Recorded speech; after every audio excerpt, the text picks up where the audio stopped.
نبی اکرم صلی اللہ علیہ وسلم نے فرمایا، جددوا ایمانکم، اپنے ایمان کو تازہ کرتے رہا کرو۔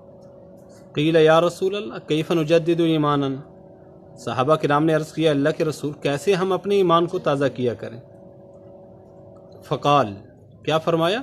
اکثروا من قول لا الہ الا اللہ، لا الہ الا اللہ کو زیادہ پڑھ کے اپنے ایمان کو تازہ کیا کرو۔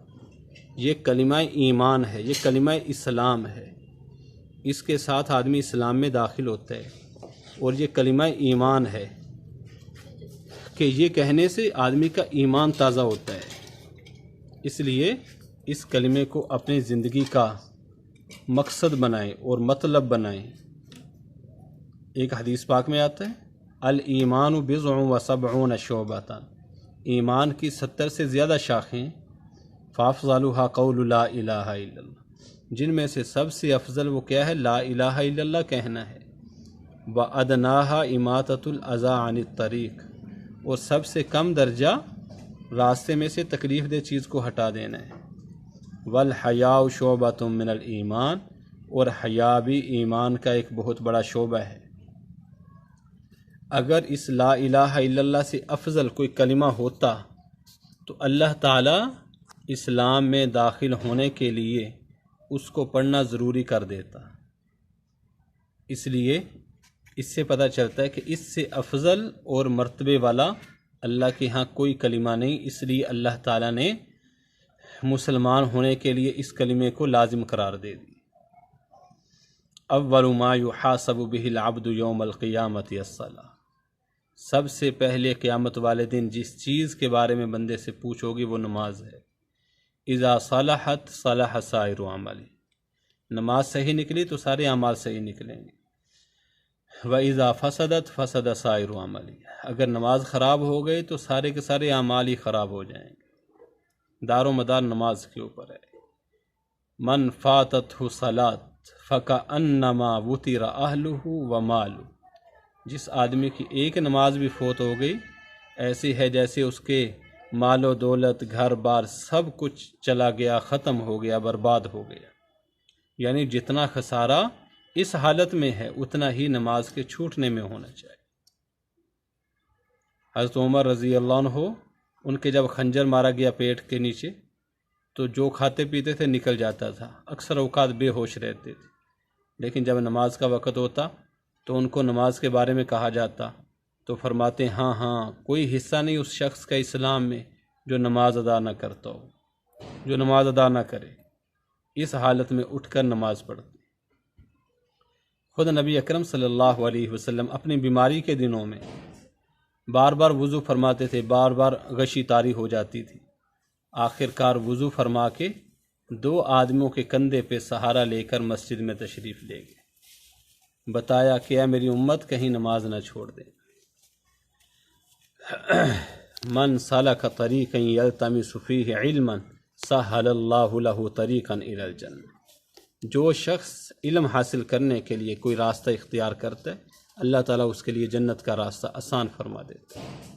جو شخص علم حاصل کرنے کے لیے گھر سے نکلتا ہے تو اس کے لیے سمندر کی مچھلیاں، بلوں میں چیونٹیاں، ہواؤں میں پرندے، غرض ہے کہ دنیا کی ہر مخلوق اس کے لیے دعائے مغفرت کرتی ہے۔ ایسا مقام ہے اس شخص کا جو اللہ کے راستے میں نکلتا ہے اور دین کو حاصل کرتا ہے اور علم کو حاصل کرتا ہے۔ ایک حدیث پاک میں فرمایا، جو شخص ایک آیت قرآن پاک کی سیکھ لیتا ہے اس کو 100 رکعت نفل پڑھنے کا ثواب ملتا ہے۔ جو شخص دین کا ایک مسئلہ سیکھ لیتا ہے اس کو 1000 رکعت نفل پڑھنے سے بھی زیادہ ثواب ہوتا ہے۔ نبی اکرم صلی اللہ علیہ وسلم کے زمانے میں 2 بھائی تھے، ایک اپنی عبادت کرتے رہتے، دوسرا لوگوں کو دین سکھاتے رہتے تھے، لوگوں کو دین ہی سکھاتے رہتے تھے۔ نبی اکرم صلی اللہ علیہ وسلم نے فرمایا کہ یہ والی افضل ہیں جو لوگوں کو دین سکھاتے۔ خیرکم من تعلم القرآن وعلم، تم میں سے بہترین وہ شخص ہے جو قرآن پاک کو سیکھتا ہے اور دوسروں کو سکھاتا ہے۔ اللہ تعالیٰ فرماتا ہے فاذکرونی اذکرکم، تم میرا ذکر کرو میں تمہارا ذکر کروں گا۔ کتنی بڑی بات ہے کہ بندہ ادھر سے جب تک اللہ کا ذکر کرتا ہے، اللہ تعالیٰ اس وقت تک بندے کا ذکر فرماتا رہتا ہے، اور پھر اللہ تعالیٰ فرشتوں کے سامنے بندے کا ذکر فرماتا ہے۔ جب بندہ اللہ تعالیٰ کا مجمع میں ذکر کرتا ہے تو اللہ تعالیٰ فرماتا ہے کہ میں اس مجمع سے بہتر فرشتوں کے مجمع میں جو معصوم اور بے گناہ ہیں ان کے اندر ذکر کرتا ہوں۔ کتنی بڑی بات ہے، والا ذکر اللہ اکبر، اللہ تعالیٰ بندے کا ذکر کرے، کتنی بڑی بات ہے۔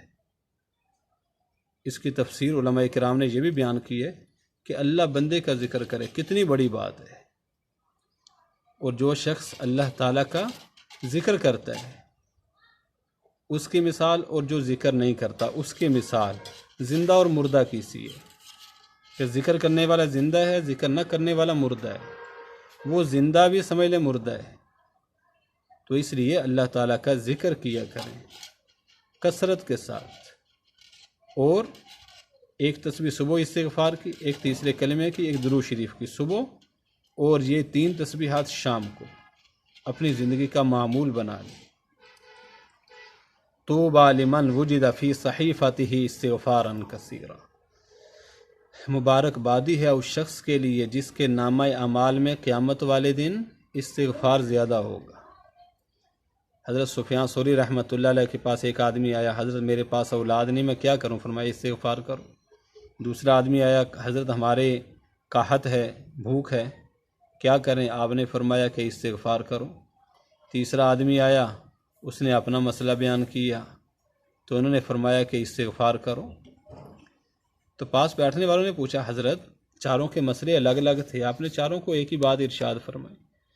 تو انہوں نے فرمایا کہ اللہ تعالیٰ قرآن پاک میں فرماتا ہے فَقُلْتُ اسْتَغْفِرُوا رَبَّكُمْ إِنَّهُ كَانَ غَفَّارًا يُرْسِلِ السَّمَاءَ عَلَيْكُمْ مِدْرَارًا، استغفار کرو، اللہ تعالیٰ تمہارے گناہوں کو بخش دے گا اور تمہیں موسلا دار بارشیں عطا فرمائے گا، اور تمہاری بیٹوں کے ساتھ، مال کے ساتھ تمہاری مدد فرمائے گا، اور کیا دے گا؟ اللہ تعالیٰ تمہیں نہریں دے گا، باغات دے گا۔ تو اللہ تعالیٰ نے استغفار کے اوپر قرآن پاک میں یہ سارے کے سارے وعدے فرمائے سورۃ نوح کے اندر۔ تو استغفار نبی اکرم صلی اللہ علیہ وسلم ایک ایک مجلس میں 100 مرتبہ 70 مرتبہ استغفار فرمایا کرتے تھے ایک مجلس میں۔ لا الہ الا انت سبحانک انی کنت من الظالمین 313 دفعہ آدمی پڑھے، جو کوئی پریشانی ہوگی اللہ تعالیٰ اس کو دور فرمائے گا۔ جیسے حضرت یونس علیہ السلام کے اوپر پریشانی آئی تو وہ یہ پڑھتے رہے، اللہ تعالیٰ نے ان کی پریشانی کو دور فرما دی۔ نبی اکرم صلی اللہ علیہ وسلم نے فرمایا قیامت تک کوئی بھی آدمی کسی پریشانی کے اندر پھنس کر یہ پڑھے گا تو اللہ تعالیٰ اس کی پریشانی کو دور فرما دے گا۔ نبیوں کے اوپر حالات آئے، اللہ تعالیٰ نے ہمارے لیے راستے کھول دیے۔ لا حول ولا قوت الا باللہ، عرش کے خاص خزانوں میں سے حضرت عوف بن مالک، حضرت مالک رضی اللہ عنہ والد ہیں، عوف بیٹے ہیں۔ کافروں نے عوف رضی اللہ عنہ کو پکڑ لیا، جیل میں بند کر دیا، زنجیروں میں باندھ دیا، تالے لگا دیے۔ ان کے والد حضرت مالک وہ نبی اکرم صلی اللہ علیہ وسلم کی خدمت میں حاضر ہوئے، عرض کیا یا رسول اللہ کیا کروں؟ آپ نے فرمایا کہ اپنے بیٹے تک پہنچا دو تو وہ لا حول ولا قوت الا باللہ پڑھا کرے۔ انہوں نے شروع کر دیا تو تھوڑے ہی دن گزرے تھے کہ رات کو اپنی اب زنجیریں ٹوٹ گئیں، تالے ٹوٹ گئے، دروازے ٹوٹ گئے، اور وہ باہر آ گئے، اور ان کے اونٹ چل رہے تھے کافروں کے، وہ بھی پکڑ کے لے آئے۔ اور اب جو والد ہیں حضرت مالک، وہ اپنی بیوی سے کہہ رہے ہیں کہ دروازہ کھٹکنے کی آواز وہ عوف کی ہے۔ اس نے کہا کہ عوف تو اتنا دور ہے، وہ کہاں پہ آ گیا؟ اس نے کہا نہیں، مجھے لگتا ہے کہ وہی ہے۔ باہر جا کے دیکھا تو دروازے پہ بیٹا جوان کھڑا ہوا ہے۔ ویسے ہی نبی اکرم صلی اللہ علیہ وسلم کے پاس چلے گا، یا رسول اللہ یہ مبارک ہو، بشارت ہو کہ عوف یہ آ گیا ہے، اور یہ اونٹوں کے بارے میں بھی ہمیں بتا دیں کہ کیا حکم ہے، اونٹوں کا جائز ہے یا ناجائز ہے، حلال ہے یا حرام ہے۔ آپ نے فرمایا یہ تمہارے لیے حلال ہے۔ تو اللہ تعالیٰ نے ایسی مدد فرمائی، لا حول ولا قوت الا باللہ۔ نبی اکرم صلی اللہ علیہ وسلم نے فرمایا مجھے 4 چیزیں عرش کے خاص خزانوں میں سے دی گئی ہیں جہاں سے کسی اور کو کچھ بھی نہیں ملا۔ سورۃ بقرہ کی آخری آیتیں، سورۃ الحم شریف، اور سورۃ کوثر، اور چوتھی چیز کیا؟